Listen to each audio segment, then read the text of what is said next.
بسم اللہ الرحمن الرحیم یا بنی اسرائیل اذکروا نعمتی التی انعمت علیکم وانی فضلتکم علی العالمین واتقوا یوما لا تجزی نفس عن نفس شیئا ولا يقبل منها شفاعة ولا یؤخذ منها عدل ولا هم ینصرون صدق اللہ العظیم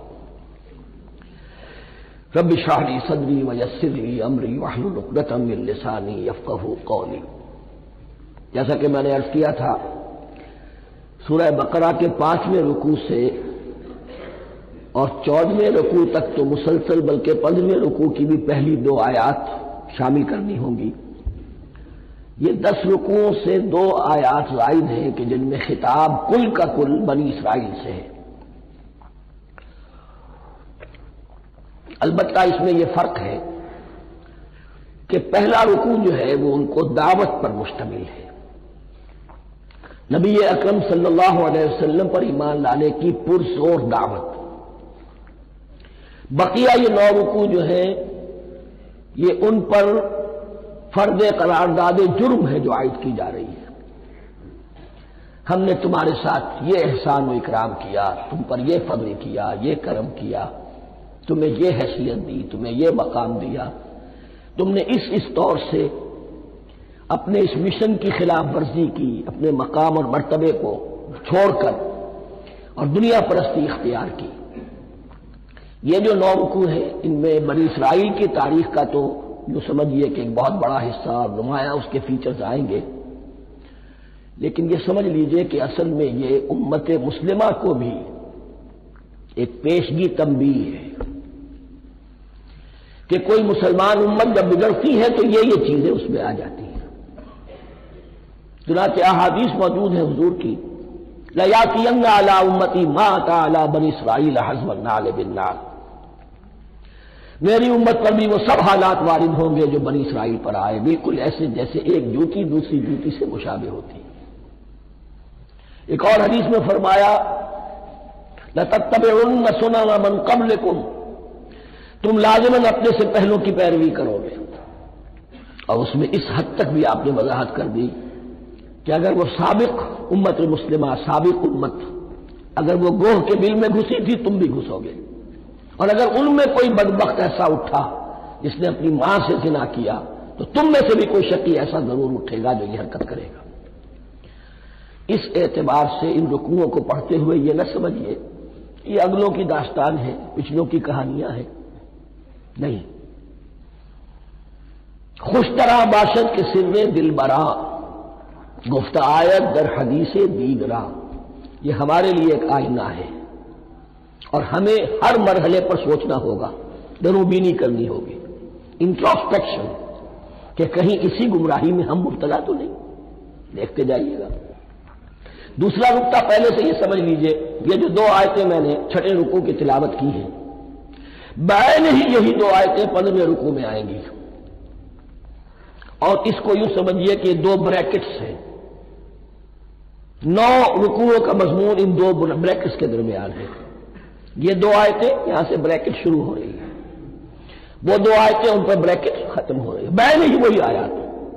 ایک آیت میں تو شوشے کا بھی فرق نہیں، دوسری آیت میں صرف ترتیب بدلی ہے، مضمون وہی ہے۔ اس کے مابین جو کچھ ہے، اس سے باہر یہ جو 5واں رکوع تھا اس کے مضامین گویا کہ ضرب کھا رہے ہیں بریکٹ کے اندر کے سارے مضامین سے۔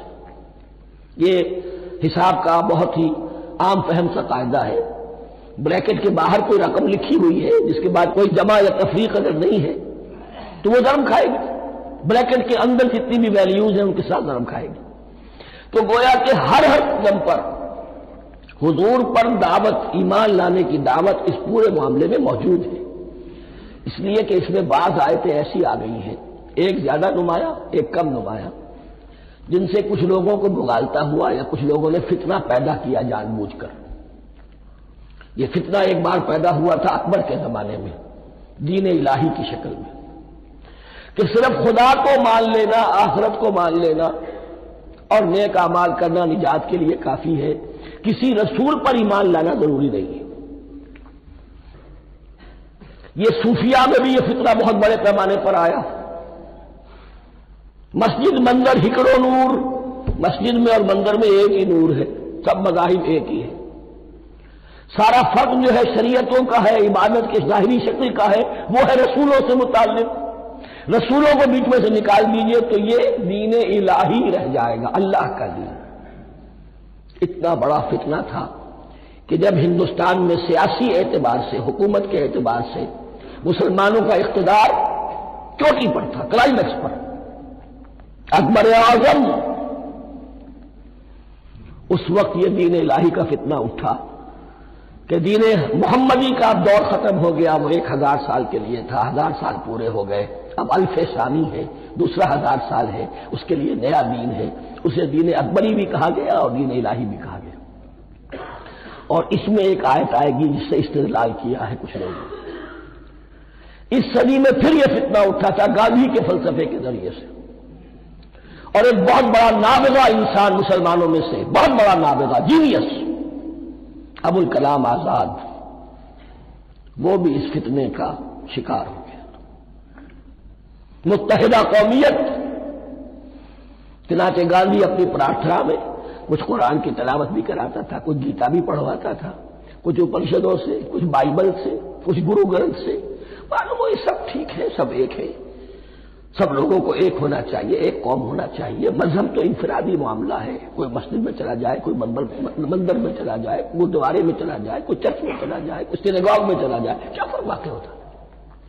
اس کا توڑ یہی ہے کہ سمجھ لیجئے یہ جو 7 آیتیں ہیں 5ویں رکوع کی، یہ ہے بریکٹ کے باہر، اور یہ ضرب کھا رہی ہے مسلسل۔ اس بریکٹوں کے درمیان جتنی بھی مضمون آ رہا ہے وہ سب ان کے تابع ہوگا۔ گویا کہ جہاں تک حضور پر ایمان لانے کا معاملہ ہے وہ انڈرسٹوڈ سمجھا جائے گا، مقدر سمجھا جائے گا ہر مرحلے پر ان 2 بریکٹوں کے مابین۔ اب چلیے بسم اللہ۔ یا بنی اسرائیل اذکروا نعمتی التی انعمت علیکم وانی فضلتکم علی العالمین، اے اسرائیل کی اولاد، یاد کرو میرے اس انعام کو جو تم پر ہوا، اس کی وضاحت میں کر چکا ہوں، لیکن یہاں جو الفاظ آ رہے ہیں بہت زوردار۔ وَأَنِّي فَضَّلْتُكُمْ عَلَى الْعَالَمِينَ، میں نے تمہیں فضیلت عطا کی تمام جہانوں پر۔ یہاں ایک قاعدہ نوٹ کر لیجئے، عربی نحو کا قاعدہ یہ ہے کہ کہیں ظرف جس میں کوئی شے ہے، ظرف کی جمع لے لیتے ہیں، مراد ہوتا ہے مظروف، ظرف کے اندر جو شے ہے اس کی جمع۔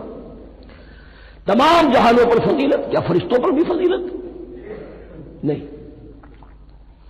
جہان والوں پر، تمام اقوام عالم پر تمہیں فضیلت عطا کی، یہ مطلب ہے اس کا۔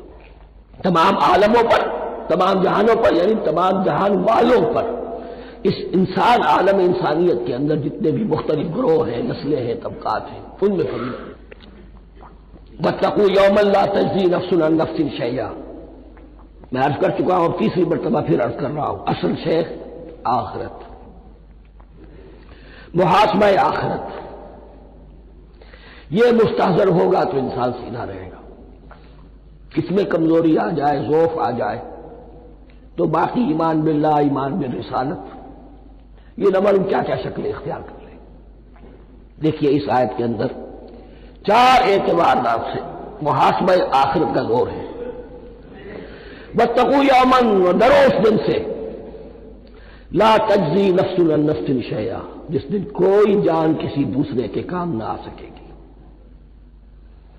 ولا يقبل منها شفاعہ، اور نہ کسی سے کوئی سفارش یا شفاعت قبول کی جائے گی، کیٹیگوریکل ڈینائل، ولا يؤخذ منها عدل، نہ کسی سے فدیہ قبول کیا جائے گا، ولا هم ينصرون، اور نہ انہیں کوئی مدد مل سکے گی۔ ہم نے طرح طرح کے عقیدے، شفاعت باطلہ کا تصور، اہل عرب سمجھتے تھے ہمیں یہ فرشتے جو ہے خدا کی بیٹیاں ہیں، یہ لات اور منات اور عزا ہم نے ان کے بت بنا رکھے ہیں، پوچھتے ہیں یہ اپنے ابا جان سے اللہ کی بیٹیاں ہیں نا، لاڈلی بیٹیاں، چھڑا لیں گے؟ ہمارے ہاں بھی تصور ہے اولیاء اللہ چھڑا لیں گے؟ یا شفاعت باطلہ، خود حضور کی شفاعت کے بارے میں جو غلط تصورات ہیں، ایک شفاعت حقہ ہے، اس کی وضاحت کا یہ موقع نہیں ہے۔ وہ آیت الکرسی پہ جب ہم پہنچیں گے انشاءاللہ تعالیٰ اسی سورہ مبارکہ میں تو اس کی وضاحت بھی ہوگی. یہ سارے جو ہم نے جو گھر رکھے ہیں خیالات ان کی نفی اس آیت کے حوالے سے کی. واتقوا یوما لا تجزی نفس عن نفس شیئا، کوئی انسان دوسرے انسان کے کام نہیں آ سکے گا. ولا يقبل منها شفاعۃ، کسی جان کی طرف سے کوئی سفارش قبول نہیں ہوگی. ولا يؤخذ منها عدل، نہ کوئی فدیہ قبول کیا جائے گا.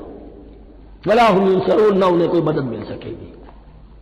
اب اس کے بعد اللہ تعالیٰ کے احسانات اور ان کی طرف سے جو ناشکریاں ہوئی ہیں ان کی بڑی تفصیل کے ساتھ اب بات چلے گی. تفصیل نہیں، تیزی کے ساتھ.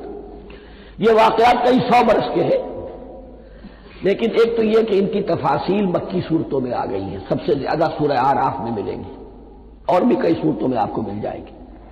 یہاں پر تو پے بپے جیسے کہ ایک قرارداد جرم کسی پر کی جاتی ہے تو اس میں سب گنوائے جاتے ہیں، تم نے یہ کیا یہ کیا یہ کیا. وَإِذْ نَجَّيْنَاكُم مِّنْ آلِ فِرْعَوْنَ، اور ذرا یاد کرو جب کہ ہم نے تمہیں نجات دی تھی فرعون کی قوم سے. یسومونکم سوء العذاب، وہ تمہیں بدترین عذاب میں مبتلا کیے ہوئے تھے. یذبحون ابناءکم ویستحیون نساءکم، تمہارے بیٹوں کو ذبح کر ڈالتے تھے اور تمہاری عورتوں کو زندہ رکھتے تھے. عورتیں تو پھر ان کے کام آتی تھی، گھر میں کام کاج کے لونیاں بنتی تھی، گھروں میں ڈال دیتے تھے. لیکن لڑکوں کو، اور یہ 2 موقع پر ہوا ہے بنی اسرائیل کے ساتھ. یہ بعد میں انشاءاللہ اس کی تفصیل آئے گی. وفی ذالکم بلاء من ربکم عظیم، اور یقیناً اس میں تمہارے رب کی طرف سے تمہارے لیے بڑی آزمائش تھی. وَإِذْ فَرَقْنَا بِكُمُ الْبَحْرَ، اور یاد کرو جب کہ ہم نے تمہارے لیے سمندر کو پھاڑ دیا یا دریا کو پھاڑ دیا. یہ ایک مختلف سی بات ہے کہ کس جگہ سے کراس کیا تھا بنی اسرائیل نے ایجپٹ سے سینائی پیننسولا آنے کے لیے جزیرہ نمائے سینا میں. ایک رائے یہ کہ دریائے نیل کو کراس کر کے گئے ہیں، لیکن یہ بات غلط ہے. دریائے نیل تو مصر کے اندر ہے، وہ کبھی بھی مصر کی حد نہیں بنا. کسی کی رائے یہ ہے کہ جو خلیج سویز ہے، بحر قلزم جو ہے ریڈ سی، وہ اوپر جا کر 2 کھاڑیوں میں تبدیل ہو جاتا ہے. خلیج عقبہ مشرق کی طرف اور خلیج سویز مغرب کی طرف، اور ان کے درمیان میں یہ سینائی پیننسولا جو ہے یہ تکون ہے. جیسے ہندوستان بھارت تکون ہے، ایسے یہ پیننسولا ہے. Indian peninsula, Sinai peninsula. اور یہ سویز کینال کے بعد میں بنی ہے. خلیج سویز اور میڈیٹرینین بحیرہ روم کے درمیان یہ کچھ چھوٹی چھوٹی، اگرچہ چھوٹی تھی سمندر کے لحاظ سے، بہت بڑی بڑی جھیلیں تھیں، اور ان جھیلوں ہی کو پھر جوڑ کر درمیان میں جو خشکی تھی اس کو کاٹ کر سویز کینال بنائی گئی ہے. تو اب تو یہ ایک مسلسل ایک رابطہ ہے. لیکن معلوم ہوتا ہے کہ یا تو خلیج سویز کو کراس کیا ہے حضرت موسیٰ علیہ السلام نے، اور یہی میری رائے زیادہ یہی ہے، اس لیے کہ کوہ طور جو ہے وہ اس پیننسولا کی ٹپ پر ہے، نیچے ہے یہاں، جہاں پر دن کا قیام رہا اور جہاں پھر حضرت موسیٰ کو 40 دن کے لیے کوہ طور پر بلا کر اور پھر انہیں تورات دی گئی ہے. تو معلوم ہوتا ہے کہ جو خلیج سویز ہے اسے کراس کیا ہے. کراس کس طرح کیا ہے کہ حضرت موسیٰ کی عصا کی ایک ضرب سے سمندر پھٹ گیا.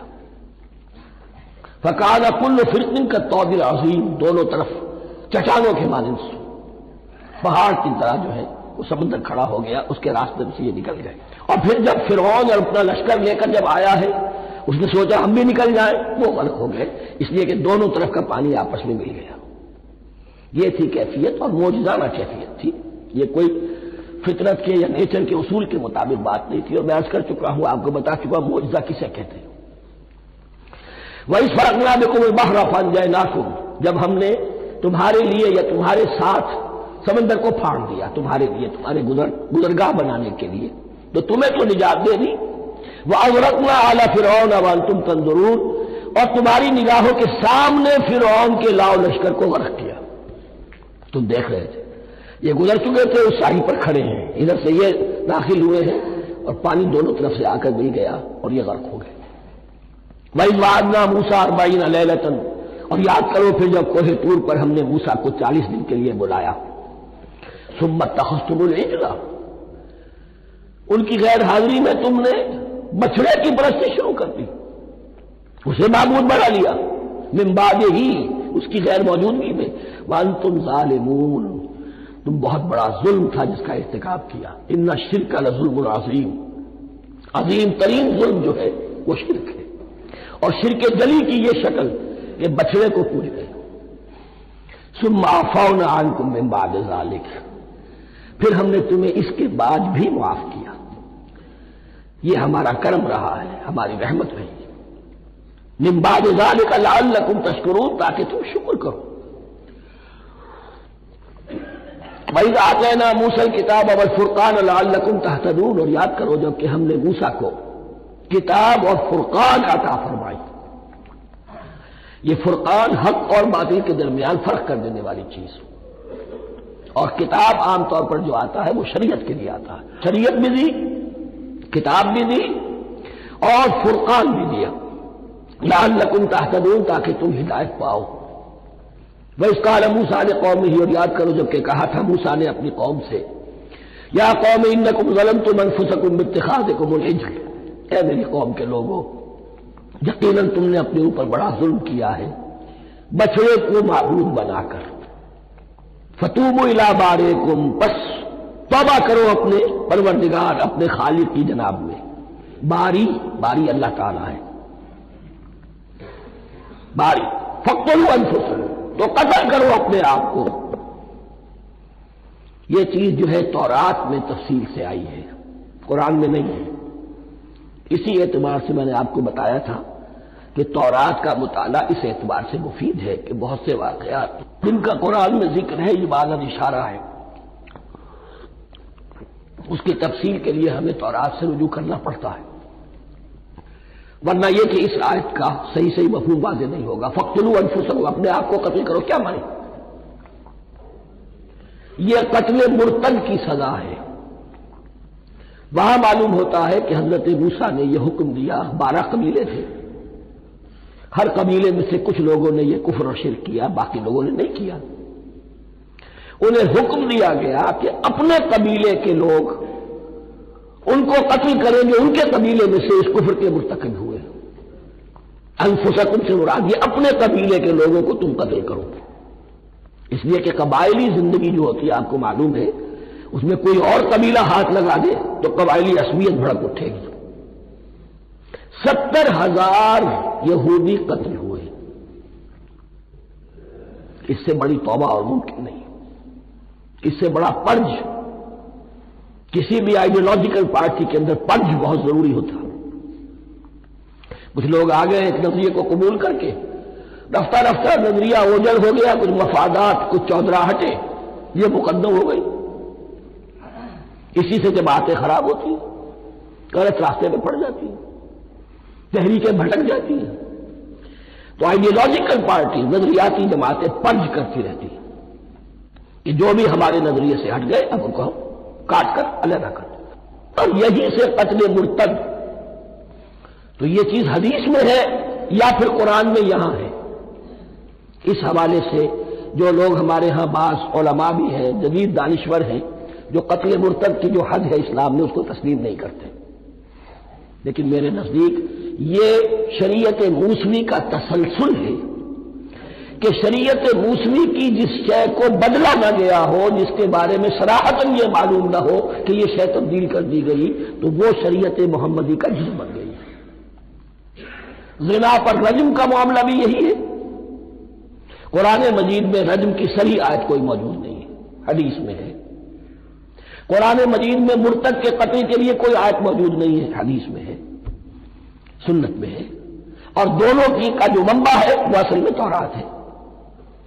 تو اس بات کو اچھی طرح نقل کر دیجئے، یہ جگہ اکثر لوگ جو ہے یہاں بہت سرسری طور سے گزر جاتے ہیں، یہ بہت اہم ہے، اور اس کے لیے تورات کی طرف رجوع کیجئے۔ 70,000، 6 لاکھ کل تھے، جب یہ مصر سے نکلے ہیں 6 لاکھ تھے۔ کتنے عرصے کے بعد پیننسولا پہنچے ہیں، سینائی پیننسولا میں اور طور میں، کچھ اور ان کی تعداد بڑھ گئی ہوگی، لیکن یہ کہ ان میں سے 70 لاکھ کو قتل کیا اپنے ہاتھوں سے، ہر قبیلے نے اپنے جو مرتد تھے ان کو اپنے ہاتھ سے قتل کیا۔ فتوبوا الی بارئکم فاقتلوا انفسکم ذالکم خیر لکم عند بارئکم، یہی تمہارے لیے تمہارے رب کے نزدیک بہتر بات ہے۔ فتاب علیکم، تو اللہ نے تمہاری توبہ قبول کر لی۔ توبہ قبول کس طرح ہوئی؟ یہ تزکیہ ہوا ہے امت کا کہ ان میں سے جن لوگوں نے اتنی بڑی غلط حرکت کی ہے ان کو کاٹ کر، ذبح کر کے، ان کو قتل کر کے پھینک دیا گیا۔ انہ هو التواب الرحیم، یقیناً وہ تو ہے ہی بہت توبہ کا قبول فرمانے والا اور بہت رحم فرمانے والا۔ وَإِذْ قُلْتُمْ يَا مُوسَىٰ لَن نُّؤْمِنَ لَكَ حَتَّىٰ نَرَى اللَّهَ جَهْرَةً، ایک اور واقعہ ان کی تعریف کا۔ اور یاد کرو جب کہ تم نے کہا تھا اے موسیٰ ہم تو تمہاری بات نہیں مانیں گے۔ ایمان کے بعد جب لام کا حرف آئے تو اس کے معنی صرف تصدیق کے ہوتے ہیں۔ لن نؤمن لک، ہم آپ کی بات کی تصدیق نہیں کریں گے، حتی نری اللہ جہرۃ، جب تک کہ ہم دیکھ نہ لیں اللہ کو عیاناً۔ ہمیں کیا پتا اللہ نے یہ کتاب دی آپ کو، آپ تو لے کر آ گئے۔ ہمارے سامنے تو پتھر کی کچھ تختیاں ہیں، اس پہ کچھ لکھا ہوا، کس نے لکھا ہمیں کیا پتا۔ اب دیکھیے ایک حضرت موسیٰ کی خواہش تھی رب ارنی انظر الیک، وہ کچھ اور شے تھی۔ یہ تخریبی ذہن ہے جو یہ کہہ رہا ہے کہ ہم بھی چاہتے ہیں کہ اللہ کو اپنی آنکھوں سے دیکھے اور معلوم ہو کہ واقعی اس نے یہ کتاب آپ کو دی ہے۔ فاخذتکم الصاعقۃ، تو تمہیں آپ پکڑا ایک بہت بڑی کڑک نے، ایک بہت بڑی کڑک ہوئی اور سب کے سب مردہ ہو گئے۔ وَأَنْتُمْ تَنْظُرُونَ، تمہارے دیکھتے دیکھتے ایک کڑک نے تمہیں آ لیا۔ ثُمَّ بَعَثْنَاكُمْ مِنْ بَعْدِ مَوْتِكُمْ، پھر ہم نے تمہیں دوبارہ اٹھایا تمہاری موت کے بعد۔ بعض لوگ اس کی یہ تعویل کر رہے ہیں کہ یہ موت نہیں تھی بلکہ بے ہوش ہو گئے تھے، یعنی جو بھی کڑک تھی اس کی وجہ سے سب کے سب بے ہوش ہو کے گر گئے۔ لیکن میرے نزدیک یہاں تعویل کی ضرورت نہیں، بعد سے بعد الموت اللہ کے لیے کوئی مشکل نہیں۔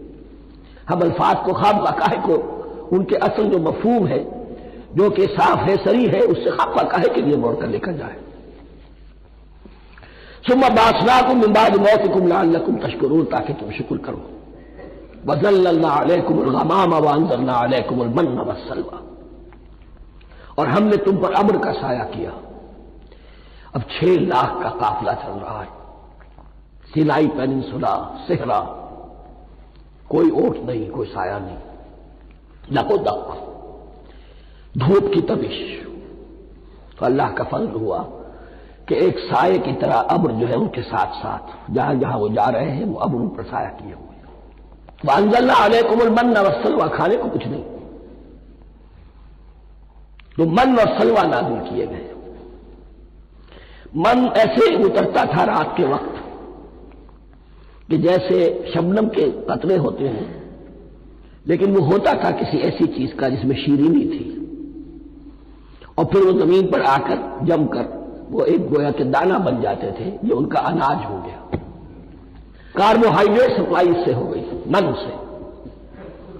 اور سلوہ ایک خاص قسم کا پرندہ بٹیر کی شکل کا جو بے پناہ بڑی تعداد میں ان کے بڑے بڑے جھنڈ آتے تھے شام کے وقت، اور وہ ان کے ڈیرا جہاں ہوتا تھا اس کے گرد وہ اتر آتے تھے، اور رات کی تاریکی میں یہ آسانی سے ان کو پکڑتے تھے، ان کو کھاتے تھے بھون کر، اور یہ ان کی پروٹین ہو گئی۔ پوری غذا جو ہے اللہ تعالیٰ نے ان کو فراہم کر دی۔ وَأَنزَلْنَا عَلَيْكُمُ الْمَنَّ وَالسَّلْوَىٰ كُلُوا مِن طَيِّبَاتِ مَا رَزَقْنَاكُمْ، کھاؤ ان پاکیزہ چیزوں کو جو ہم نے تمہیں عطا کی ہے۔ وَمَا ظَلَمُونَا، ہم نے تو ان پر کوئی ظلم نہیں کیا، وَلَٰكِن كَانُوا أَنفُسَهُمْ يَظْلِمُونَ، لیکن وہ خود ہی اپنے اوپر ظلم ڈھاتے رہے، ہر قدم پر نافرمانی اور ناشکری۔ اس کی بھی ناشکری آگے آ جائے گی چل کر، من و سلوہ سے بھی ناشکری کی انہوں نے۔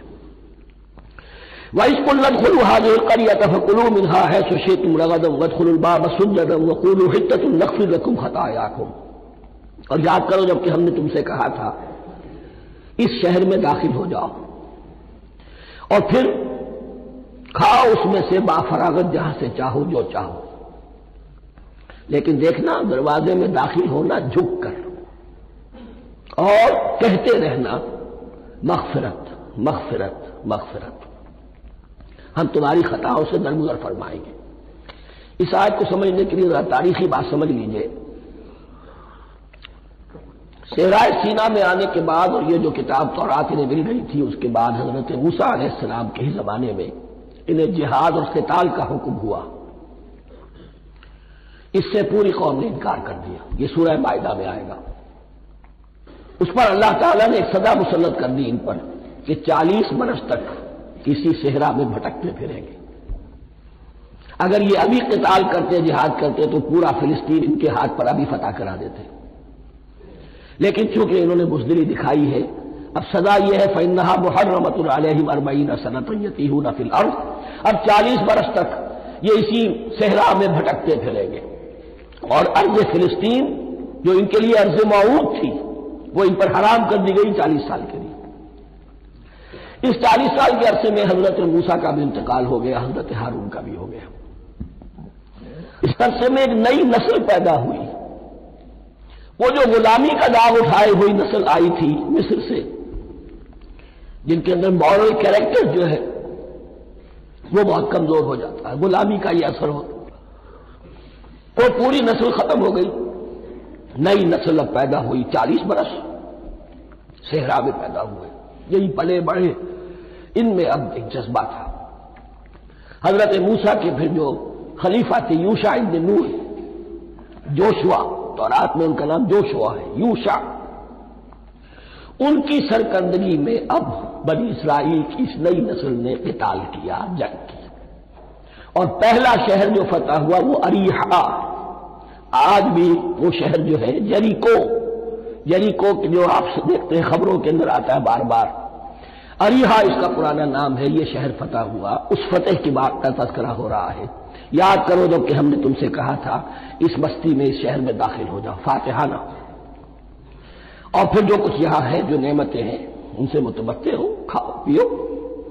لیکن داخل ہونا سجدہ کرتے ہوئے، مراد کیا؟ جھک کر. یعنی ایسا نہ ہو کہ تکبر کی وجہ سے تمہاری گردنیں اکڑ جائیں. گردنیں جھکا کر اللہ کا احسان مانو. یہ نہ سمجھو کہ یہ فتح تم نے حاصل کی.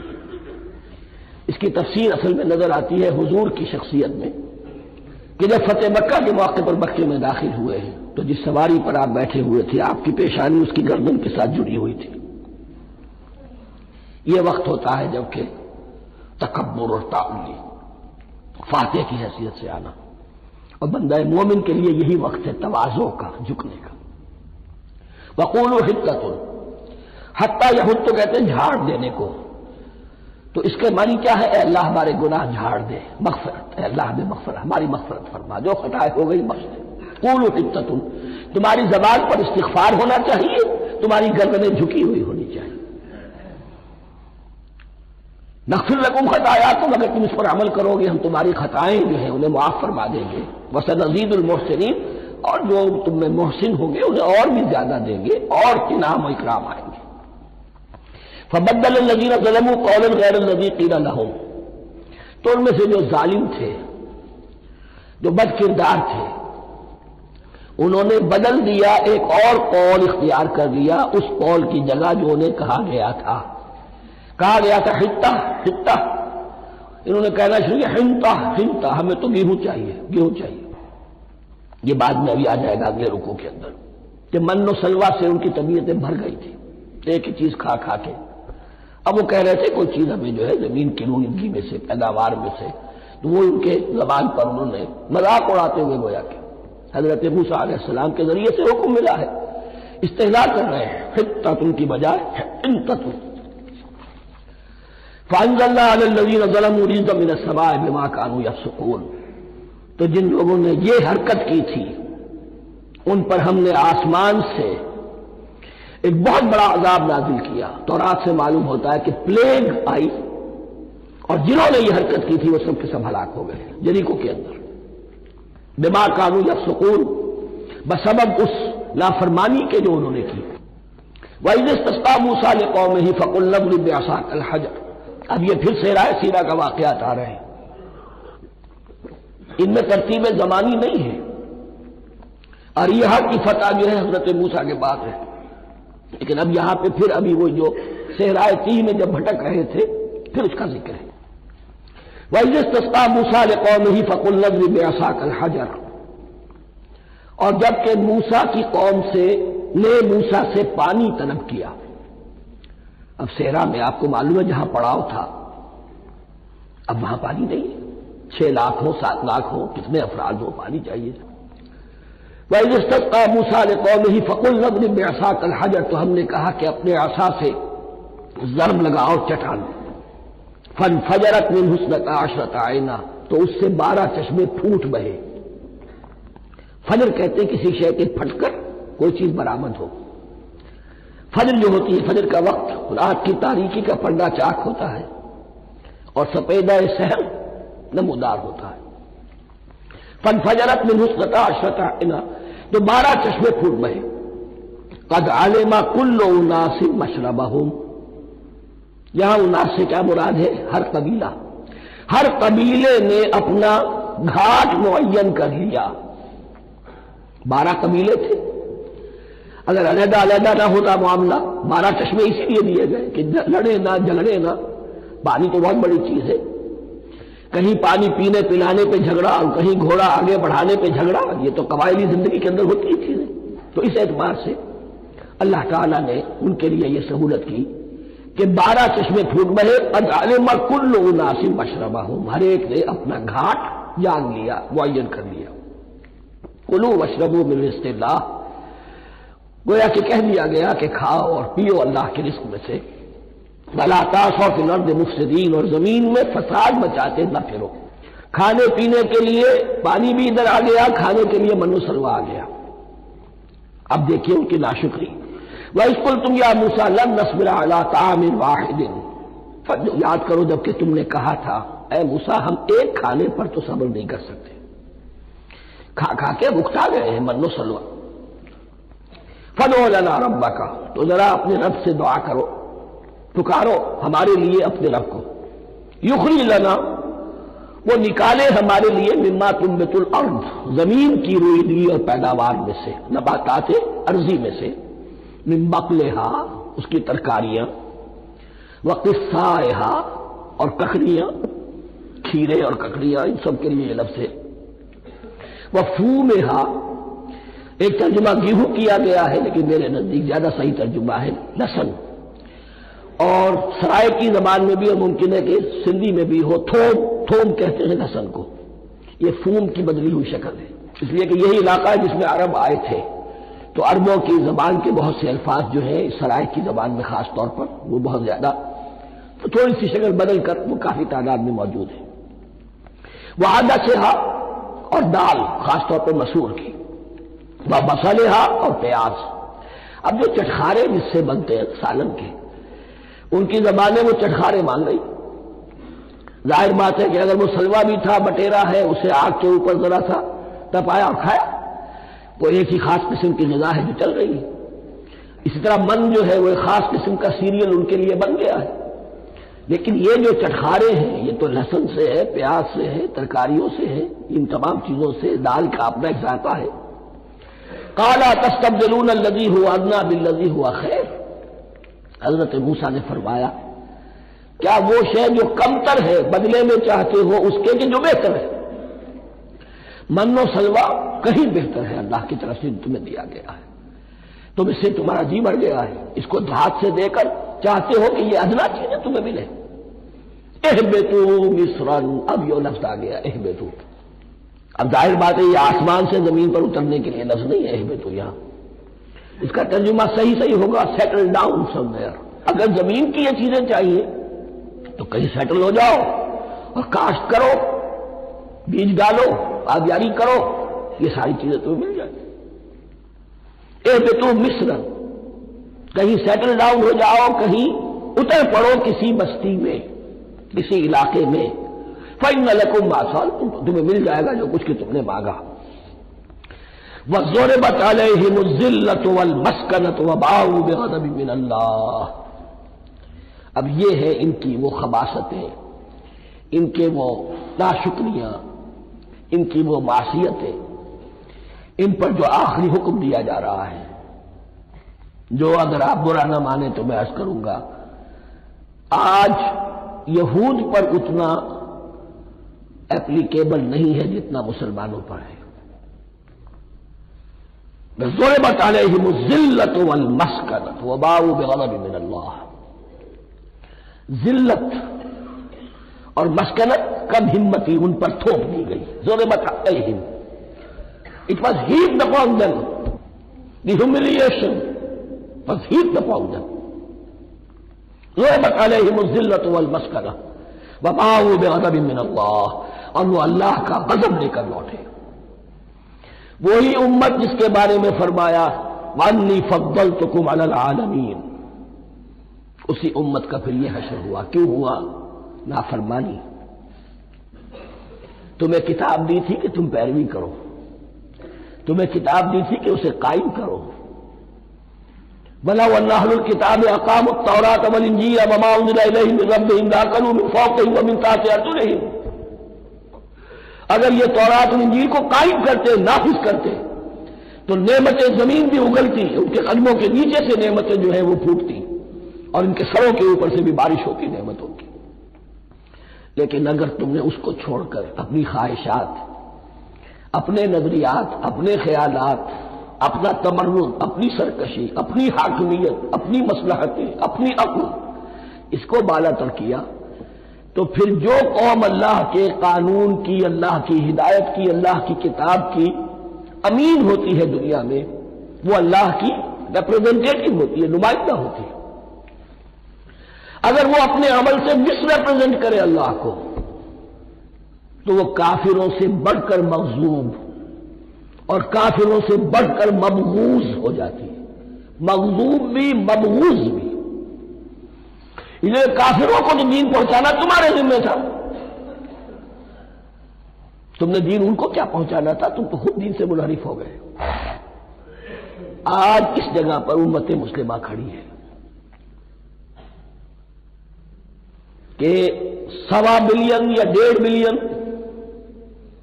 125 کروڑ عزت نام کی شے نہیں ہے. کہ عزت نام تھا جس کا گئی تیمور کے گھر سے, سارے معاملات دنیا کے G7 G15 کے ہاتھ میں ہیں. سیکورٹی کونسل اس کے پرماننٹ ممبر کا ویٹو ہے, اور نہ سیکورٹی کونسل میں اور نہ کہیں کسی G7 میں, نہ G9 میں, نہ G15 میں کوئی مسلمان ملک نہیں. کسنمی فرصت کی بھیا کیستی. ہماری اپنی پالیسیز کہیں اور طے ہوتی ہیں, ہمارے اپنے بجٹ کہیں اور بنتے ہیں, ہماری صلح اور جنگ کسی اور کے اشارے سے ہوتی ہے. یہ ریموٹ کنٹرول, یہ ذلت اور مسکنت. ہم کہتے ہیں ہماری شہرگ ہے کشمیر, اور جنگ کرنے کو تیار نہیں ہے. یہ خوف نہیں تو کیا ہے, یہ مسکنت نہیں تو کیا ہے. اگر اللہ پر یقین ہو اور اپنے حق پر یقین ہو, تو اگر شہر دوسرے کے قبضے میں ہے تو ہمت کرو, یا تخت یا تختہ. لیکن نہیں, آپ کے ریڈیو پر, ٹیلی ویژن پر خبریں آتی رہی تھی, اتنے مسلمانوں کے ساتھ یہ کر دیا, اتنی مسلمان عورتوں کی بے حرمتی کر دی. لیکن یہاں ہم بیٹھے ہوئے اپنے اپنے دھندوں میں, اپنے اپنے کاروبار میں, اپنی اپنی ملازمتوں میں, اپنے اپنے کیریئرز میں. دنیا میں کیا کچھ ہو رہا ہے. بہرحال اس وقت یہ جو ہے, میں نے جیسا کہ عرض کیا تھا کہ یہ ہے تاریخ بنی اسرائیل کی, لیکن خوشترا باشد کے سر دل براں گفت آیت در حدیث دیگراں. یہ ہمارا نقشہ ہے آج اس آیت میں. ضربت علیہم الذلۃ والمسکنۃ وباؤوا بغضب من اللہ. اور یہ کیوں؟ ذالک بانہم کانوا یکفرون بآیات اللہ, یہ اس لیے کہ وہ اللہ کی آیات کا انکار کرتے رہے. وَيَقْتُلُونَ النَّبِيِّينَ بِغَيْرِ الْحَقِّ, اللہ کے نبیوں کو ناحق قتل کرتے رہے. ہمارے ہاں بھی مجددین امت میں سے کتنے ہیں جو جیلوں میں ڈالے گئے,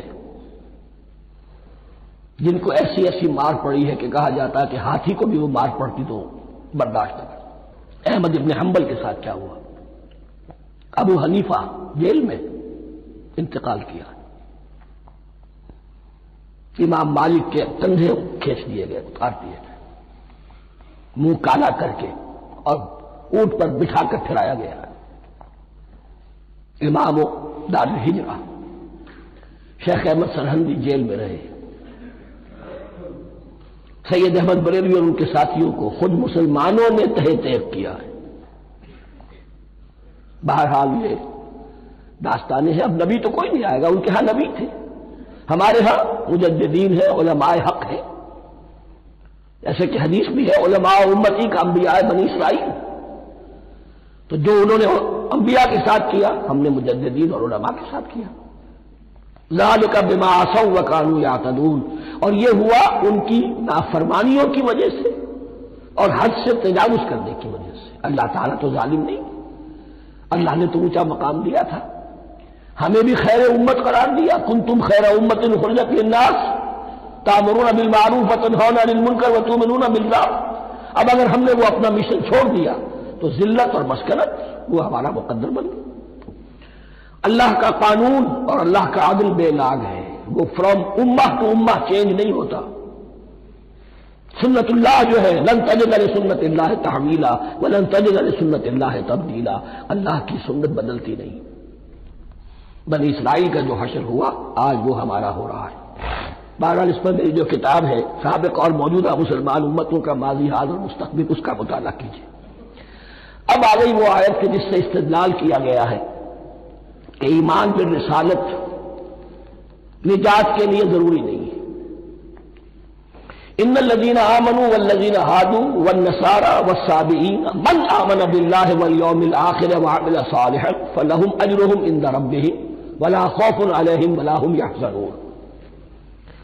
یقیناً جو لوگ ایمان لائے، اور اس سے مراد ہے جو ایمان لائے حضور پر، محمد پر صلی اللہ علیہ وسلم، والذین ہادوا، اور جو یہودی ہو گئے، والنصارى اور نصرانی، والصابئین، اور صابی وہ لوگ تھے عراق کے علاقے میں رہتے تھے جو کہتے تھے کہ ہم دین ابراہیمی پر ہیں، لیکن ان کے ہاں بھی بہت کچھ بگڑ گیا تھا، جیسے حضرت ابراہیم کی نسل حضرت اسماعیل کی نسل بگڑ گئی تھی تو اس طرح وہ بھی بگڑ گئے تھے۔ ستارہ پرستی زیادہ تر ان کے ہاں تھی۔ من آمن باللہ والیوم الآخر، جو کوئی بھی ایمان لایا اللہ پر اور یوم آخر پر، وعمل صالحا، اور اس نے عمل کیے اچھے، فلہم اجرہم عند ربہم، تو ان کے لیے محفوظ ہے ان کا اجر ان کے رب کے پاس، ولا خوف علیہم ولا هم یحزنون، اور نہ ان پر کوئی خوف ہوگا اور نہ وہ کسی حزن سے دوچار ہوں گے۔ ظاہر الفاظ کے اعتبار سے دیکھیے کہ یہاں ایمان بالرسالت کا ذکر نہیں ہے۔ ویسے تو اگر کوئی اس سے یہ غلط استدلال کرتا ہے تو اس کا پہلا جو اصولی جواب ہے وہ تو یہ ہے کہ ایسی حدیثیں بھی موجود ہیں، من قال لا الہ الا اللہ دخل الجنہ، تو اس کی کیا معنی ہے؟ صرف کہنے سے جنت میں داخل ہو جائیں گے، کسی عمل کی ضرورت نہیں؟ جواب یہ دیا جائے گا پورے قرآن کو سامنے رکھو، پورے حدیث کے ذخیرے کو سامنے رکھو، کسی ایک جگہ سے کوئی ایک نتیجہ نکال لینا وہ صحیح نہیں۔ لیکن اس کے علاوہ وہ اصول جو میں بیان کر چکا ہوں کہ یہ سلسلہ شروع کہاں سے ہوا ہے، 5واں رکوع، وآمنوا بما انزلت مصدقا لما معكم ولا تكونوا اول كافر به، انہیں ایمان کی زوردار دعوت سے تو یہ ساری بات شروع ہوئی ہے۔ اب فصاحت اور بلاغت کا یہ تقاضا ہے کہ بار بار اس کو دہرایا نہ جائے، وہ بات انڈرسٹوڈ رہے گی، مقدر رہے گی، سمجھی جائے گی کہ ہر جگہ پر وہ موجود ہے، اس لیے کہ ساری گفتگو ہو رہی ہے اسی کے حوالے سے۔ وآمنوا بما انزلت مصدقا لما معكم ولا تكونوا اول كافر به ولا تشتروا بآياتي ثمنا قليلا وإياي فاتقون۔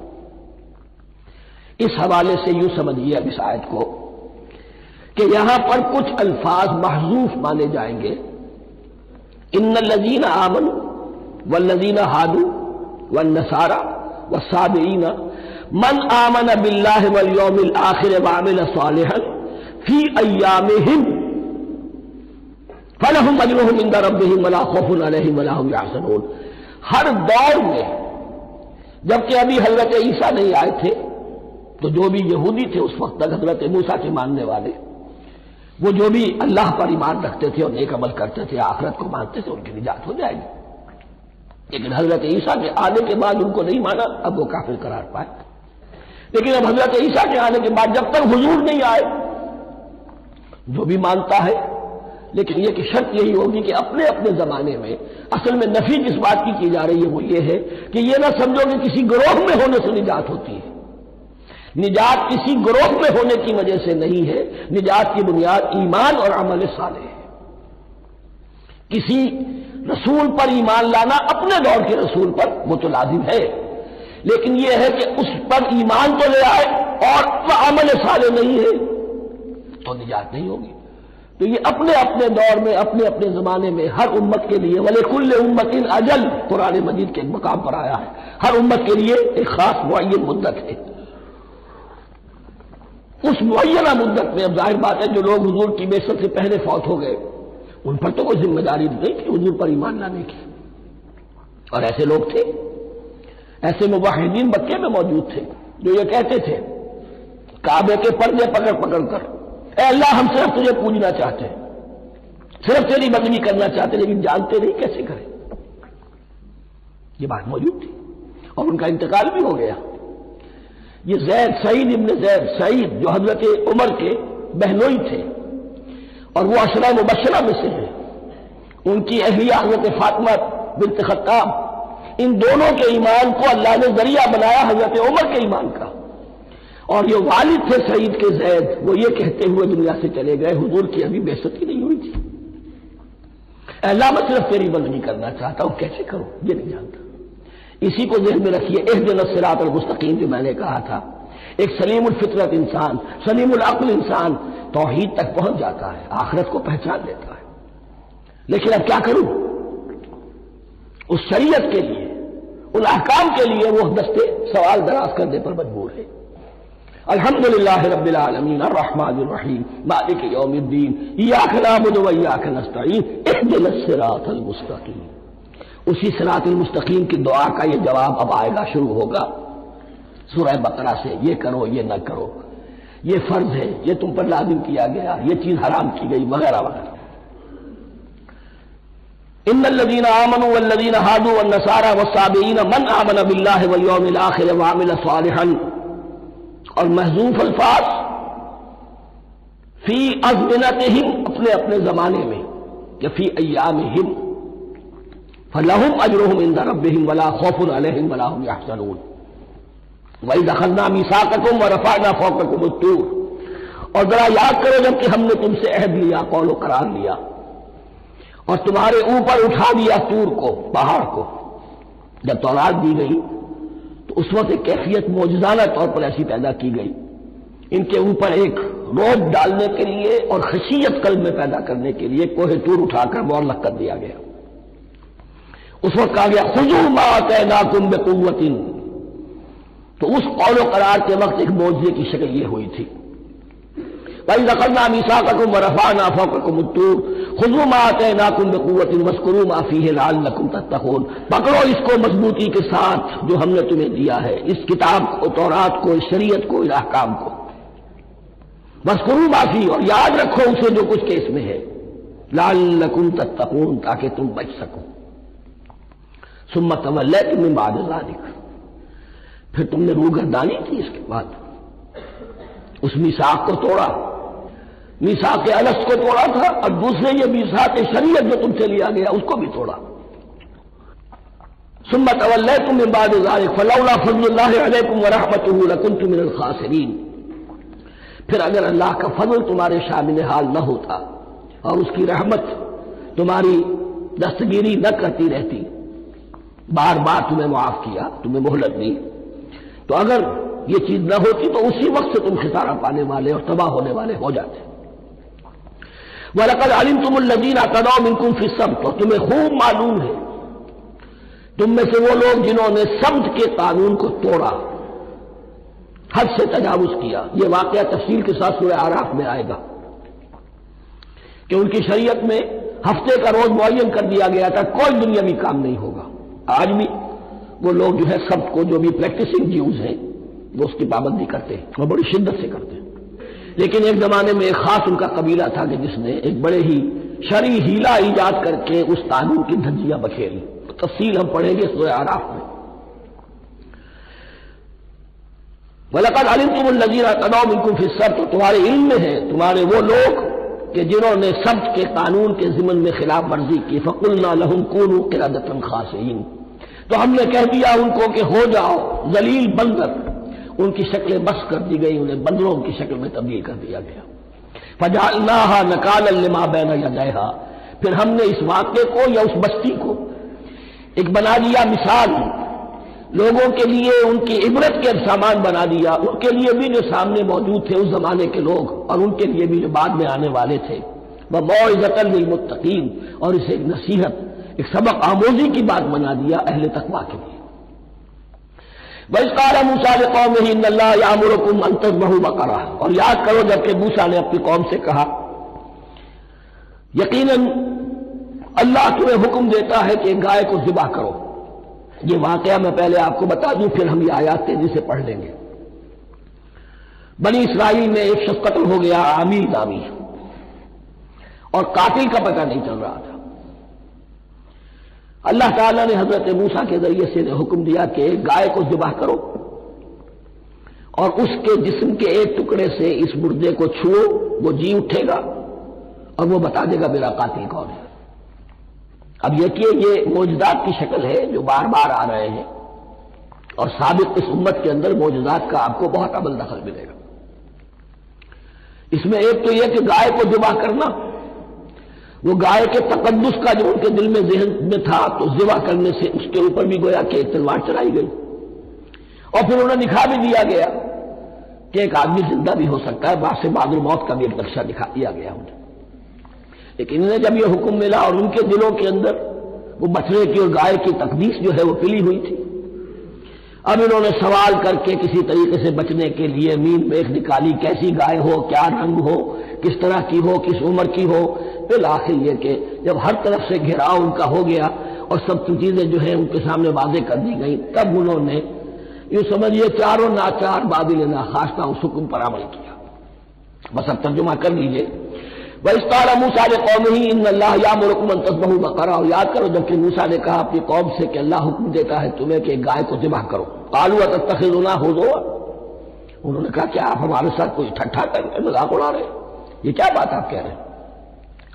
قَالَ أَعُوذُ بِاللَّهِ أَنْ أَكُونَ مِنَ الْجَاهِلِينَ، فرمایا میں اللہ کی پناہ طلب کرتا ہوں اس سے کہ میں جاہلوں میں سے ہو جاؤں، کہ میں ان دین کے معاملات کے اندر استہزاء اور تمسخر کو شامل کر دوں۔ قالوا ادع لنا ربك يبين لنا ما هي، اب انہوں نے کہا اچھا ایسی بات ہے تو ذرا اپنے رب سے دعا کیجئے کہ وہ ہم پر واضح کر دے کہ وہ کیسی ہو۔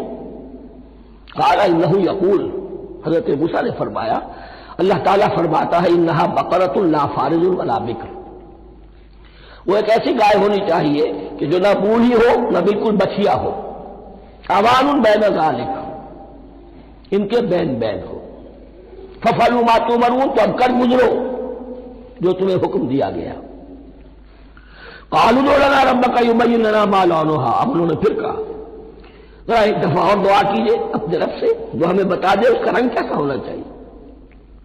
قَالَ إِنَّهُ يَقُولُ إِنَّهَا بَقَرَةٌ صَفْرَاءُ فَاقِعٌ لَوْنُهَا تَسُرُّ النَّاظِرِينَ، فرمایا اللہ فرماتا ہے کہ وہ گائے ایسی ہونی چاہیے زرد رنگ، شوخ رنگ، شوخ زرد رنگ کی، چمکیلی، جو دیکھنے والوں کو خوب اچھی لگے، پسند آئے، دل میں کھب جانے والی۔ اب جو زیادہ سے زیادہ ان کے ہاں مقدس سمجھے جاتے تھے گائے، رفتہ رفتہ سوال کر کے اگر پہلے ہی حکم پر وہ کر دیتے تو کسی بھی گائے کو ذبح کر دیتے، لیکن یہاں گھیراؤ ان کا ہو رہا ہے کہ جس کی تقدس کا ان کے ذہن میں زیادہ سے زیادہ تاثر ہے اسی کو واضح کیا جائے۔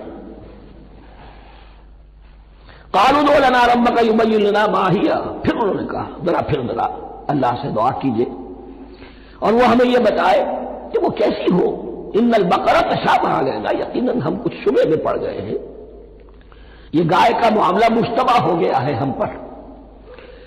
قال انه يقول، فرمایا اللہ فرماتا ہے انها بقرۃ لا ذلول تثير الارض ولا تسقي الحرث، وہ ایک ایسی گائے ہونی چاہیے کہ جو کوئی جس سے مشقت نہ لی جاتی ہو، نہ وہ ہل جوتتی ہو اور نہ وہ رہٹ کا پانی کھینچتی ہو۔ تسیر الارض، نہ تو وہ زمین کو جوتنے میں ہل چلانے میں کام میں لی جائے، ولا تسقي الحرث، اور نہ کھیتی کو پانی پلانے کے لیے وہ پانی کھینچنے میں استعمال کیا جائے۔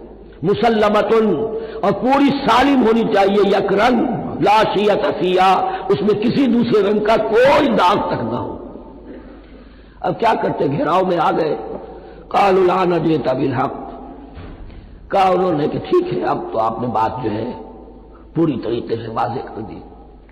فذبحوها وما كانوا يفعلون، تب انہوں نے اس کو ذبح کیا اور وہ کرنے والے نہیں تھے، دل میں نہیں تھا، باطل ناخواش تھا. اب دیکھیں یہاں ترتیب ذرا واقعے کی جو ہے مختلف ہو گئی ہے. جو اس ذبح بقرہ کا سبب تھا وہ بعد میں بیان ہو رہا ہے. تو اور آپ نے چونکہ واقعات کو اس طریقے سے بیان کیا ہے لہذا وہاں ترتیب دوسری ہے. وَإِذْ قَتَلْتُمْ نَفْسًا فَادَّارَأْتُمْ فِيهَا، اور یاد کرو جبکہ تم نے ایک جان کو قتل کیا تھا اور اس کا الزام تم ایک دوسرے پر لگا رہے تھے، یعنی کسی کا پتہ نہیں چل رہا تھا قاتل کون ہے. وَاللَّهُ مُخْرِجٌ مَا كُنتُمْ تَكْتُمُونَ، اور اللہ تعالیٰ فیصلہ کر چکا تھا کہ جو کچھ تم چھپا رہے ہو اسے نکال کر رہے گا، واضح کرے گا. فَقُلْ اضْرِبُوهُ بِبَعْضِهَا، تو ہم نے حکم دیا کہ اس کی لاش کو اس گائے کے ایک ٹکڑے سے اس کے جسم کے ایک حصے سے ضرب لگاؤ. کذالک یحیی اللہ الموتیٰ، اور دیکھو اس طریقے سے اللہ مردوں کو زندہ کر دے گا.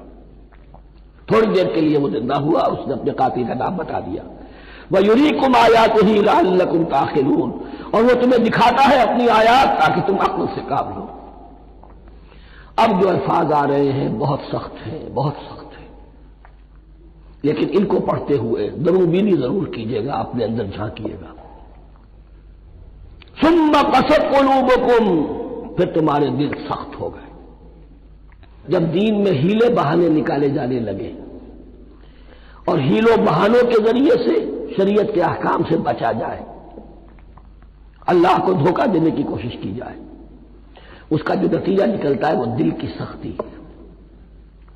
ثم قست قلوبکم، پھر تمہارے دل سخت ہو گئے. فہی کالحجارۃ او اشد قسوہ، تو وہ تو اب پتھروں کے مانند ہیں بلکہ سختی میں ان سے بھی زیادہ شدید ہے. یہ ویسے بھی فصاحت اور بلاغت کا بھی بڑا ایک عمدہ مقام ہے قرآن کا. وَإِنَّ مِنَ الْحِجَارَةِ لَمَا يَتَفَجَّرُ مِنْهُ الْأَنْهَارُ، پتھروں میں سے تو ایسے بھی ہوتے ہیں جن میں سے چشمے پھوٹ بہتے ہیں. وَإِنَّ مِنْهَا لَمَا يَشَقَّقُ فَيَخْرُجُ مِنْهُ الْمَاءُ، اور ایسے بھی ہیں جو شق ہو جاتے ہیں، پتھر چٹانیں، ان میں سے پانی برآمد ہو جاتا ہے. وَإِنَّ مِنْهَا لَمَا يَهْبِطُ مِنْ خَشْيَةِ اللَّهِ، اور ان میں وہ بھی ہوتے ہیں جو اللہ کے خوف سے گر پڑتے ہیں. وَمَا اللَّهُ بِغَافِلٍ عَمَّا تَعْمَلُونَ، اور اللہ تعالیٰ غافل نہیں ہے اس سے کہ جو تم کر رہے ہو. یہ کیفیت جو ہے ثم قست قلوبکم فہی کالحجارۃ او اشد قسوہ ہے. کون؟ یا بنی اسرائیل اذکروا نعمتی التي انعمت علیکم وانی فضلتکم علی العالمین، جن پر 1400 برس ایسے گزرے کہ کوئی لمحہ ایسا نہ تھا کہ نبی موجود نہ ہو. جنہیں 3 کتابیں دی گئی، لیکن یہ کہ اپنی بدعملی، عقائد میں بھی نیند بیخ کر کے اپنے آپ کو بچانے کے راستے نکال لینا، اعمال میں بھی ہیلوں کے ذریعے سے، کتاب الحیل کے ذریعے سے اپنے آپ کو ذمہ داریوں سے مبرہ کر لینا، اس کا نتیجہ پھر یہ نکلتا ہے. اللہ تعالیٰ مجھے اور آپ کو اس انجام بد سے بچائے. بارک اللہ لی و لکم فی القرآن العظیم ونفعنی وإیاکم بالآیات والذکر الحکیم.